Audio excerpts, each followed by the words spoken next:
mi nombre es Carolina y esto es Somos Potencial. En este video voy a continuar explicando el método del canal que vengo desarrollando, siguiendo con la sección de proyectos. Muy bien, para empezar voy a mostrarles, como venía el video anterior, como venía a la mano, vimos lo que es el filtro de proyectos. Les hablé de las herramientas, el criterio de organización, reconocimos cómo estos se reflejaban en las iniciativas y cómo las iniciativas se agrupaban en diferentes proyectos. Les comento que usé la aplicación de OneNote, que es este paradito que ven, este programa. Me simplificó muchísimo el tema de sacarlo porque como se divide en carpetas pude diferenciar bien las diferentes etapas del método. Pero ustedes al momento de aplicarlo lo pueden hacer en una agenda, en un papel, donde se sientan más cómodos, donde puedan. En este video voy a hablar de las siguientes tres fases, tres etapas del método, que es proyectos, el filtro de tareas y cómo pasa a ser una rutina. Dentro de cada etapa van a ver que se divide en diferentes solapas. Por esto es que les quería comentar. El resto del método se los voy a mostrar en un PDF que está mucho mejor resumido. Y como yo voy a seguir trabajando con esto, no quería modificarlo. En cambio, en el PDF ya está más escueta. La información está más como lo importante. Fui directamente al punto. Lo importante de esta parte del video que quería destacarles es que es bastante importante mantener cada información del proyecto, cada contenido de cada proyecto por separado y bien diferenciado, ¿sí? Porque el ser gráfico y el ser metódico es la gracia de este método. Entonces voy a estar hablándoles de el siguiente paso, que es el de proyectos, filtro de tareas, que vamos a usar la herramienta que yo les venía explicando en el video anterior, del qué, el quién y el cómo, para la etapa en donde vamos a ver las tareas y después cómo esas tareas se amoldan a una rutina, cómo creamos una rutina. Paso al PDF. Bien, más o menos íbamos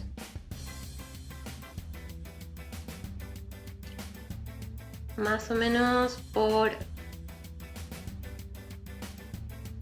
esta parte. Agrupación de iniciativas en proyectos, que vendría a ser la parte final del primer paso del método, donde nosotros agarramos varias iniciativas y las definíamos en un proyecto. El proyecto no tiene por qué ser objetivo, es decir, no tiene que resumir una actividad en particular, sino que tiene que reflejar, es el reflejo de varias iniciativas que se combinan entre sí, que se agrupan en relación a algo, a un campo o particular, con sus propias características, como puede ser el dibujo y el diseño creativo. No necesariamente es dibujar, no necesariamente es pintar, sino que es una mezcla de todas esas cosas. Como practicar deporte, cardio y resistencia no necesariamente se define en un deporte, sino que se define en diferentes tareas y en diferentes prácticas. Bien. ¿Por qué digo esto? Porque van a ver que en la parte de proyecto, que es cuando comienzo a hablarles sobre actividades y proyectos, me voy a detener bastante porque me resulta que es como el problema del huevo y la gallina, que es primero, si el proyecto o la actividad.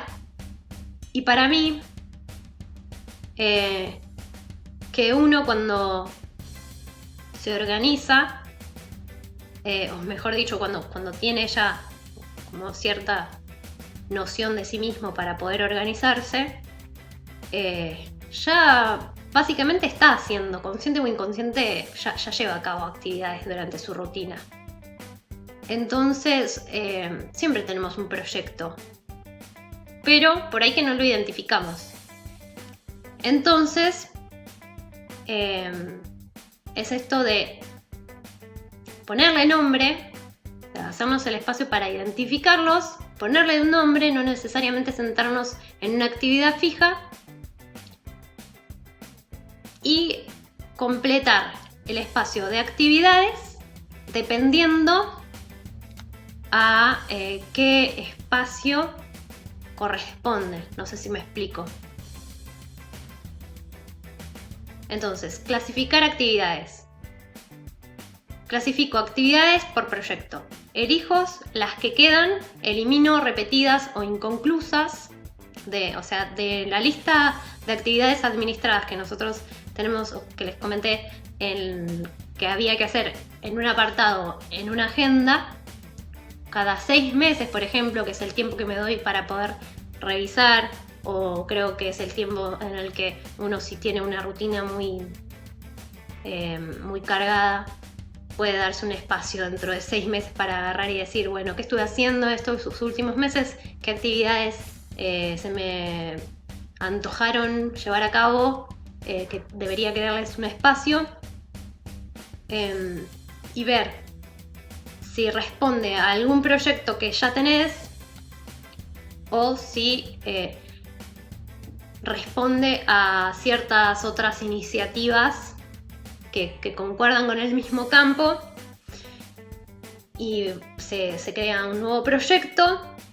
O también, si en realidad es una actividad nueva que nada tiene que ver con cualquier otra actividad que esté llevando, cualquier otra iniciativa que esté llevando adelante, que no esté relacionada a ningún proyecto que ya tengas, y es una iniciativa nueva a la que tengas que encontrarle su lugar, porque por algún motivo te llamó la atención, por algún motivo está en tu agenda, por algún motivo te despertó esa curiosidad.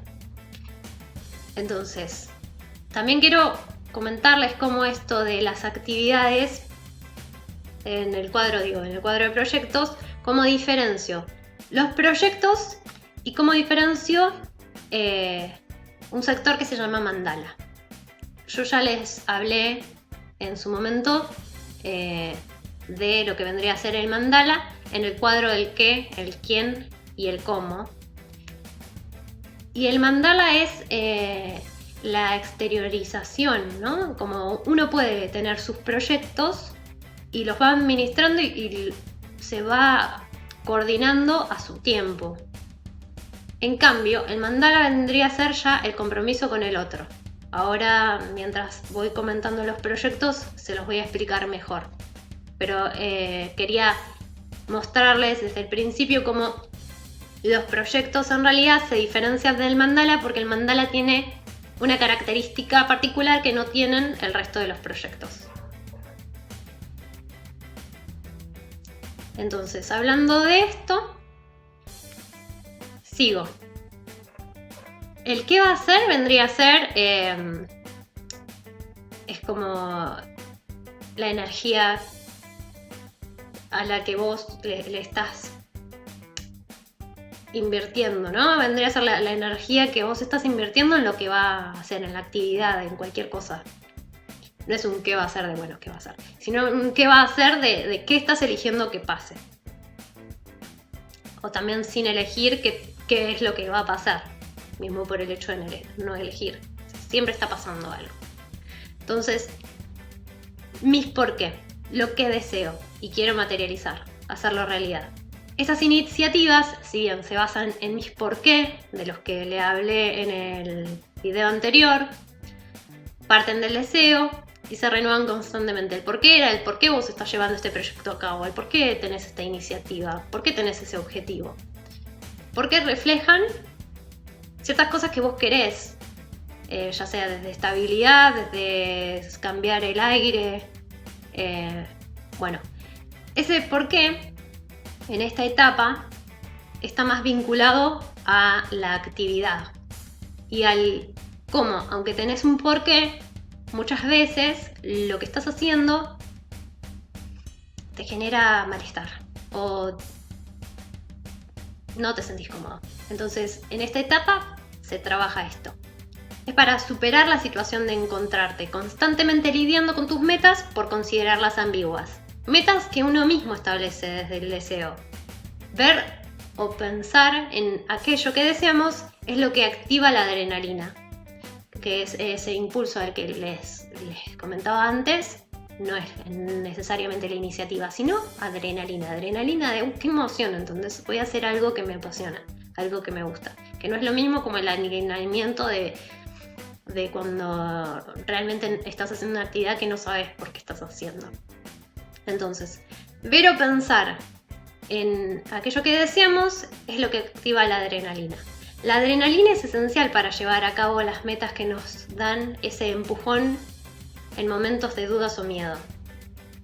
Aún así, hay que crear el espacio para trabajar esas ideas, para bajar esas ideas a tierra, pues el impulso por conseguir lo que deseamos puede llevarnos a proponer una rápida estrategia para ir a por ello, tipo para ir a lo que deseamos, a conseguir lo que deseamos, descuidando múltiples aristas de la situación. Es decir, la rutina en realidad, ser metódicos, crear hábitos, sirve para estudiar las situaciones. ¿Y esto por qué? ¿Por qué estudiamos las situaciones? Porque el ser humano es impulsivo. ¿Y por qué existen las rutinas y los métodos y los hábitos? Porque la historia del ser humano demostró que la impulsividad no lleva a nada. Generalmente destruye más de lo que construye. Entonces, si bien es importante la adrenalina, si bien es importante la pulsión de deseo, si bien es importante la iniciativa, también es muy importante dar el espacio para considerar las cosas que están implicadas en lo que queremos hacer. Entonces, las actividades sostenidas en el tiempo indican una inversión de tiempo, esfuerzo y compromiso. Analizar este contenido de forma detallada va a ayudar a esclarecer las características de nuestros proyectos y canalizar nuestra energía en actividades que responden a nuestros objetivos. A su vez, tener nuestros objetivos claros y centrarnos en ellos evita la frustración. Darle a cada actividad un lugar y un tiempo coherente con el trabajo que requiere y asegurarnos de estar obteniendo resultados, pues el tiempo nada lo devuelve. Eso es un poco fatalista, pero es muy real y quería destacarlo. Luego de filtrar el contenido de las iniciativas y de encontrar los por qué o los criterios de estas, las agrupamos en proyectos, que es lo que vimos antes. Estas iniciativas abren en acción a diferentes actividades que también surgen de forma espontánea. Es necesario filtrarlas y ver a qué proyecto pertenecen, qué espacio ocupan en nuestra rutina y para eso revisar cualquier influencia, contenido, anotación, folleto o cita por los que hayamos sentido interés en el periodo de estos últimos 6 meses. Como les decía, 6 meses me parece un tiempo bastante considerable como para poder hacerse un espacio y revisar si hay alguna actividad que te interesó, analizarla. O si hay algún contenido que necesitas tratar, hacerlo, darle el espacio. Entonces, actividades que deseo hacer. En esta lista les doy un ejemplo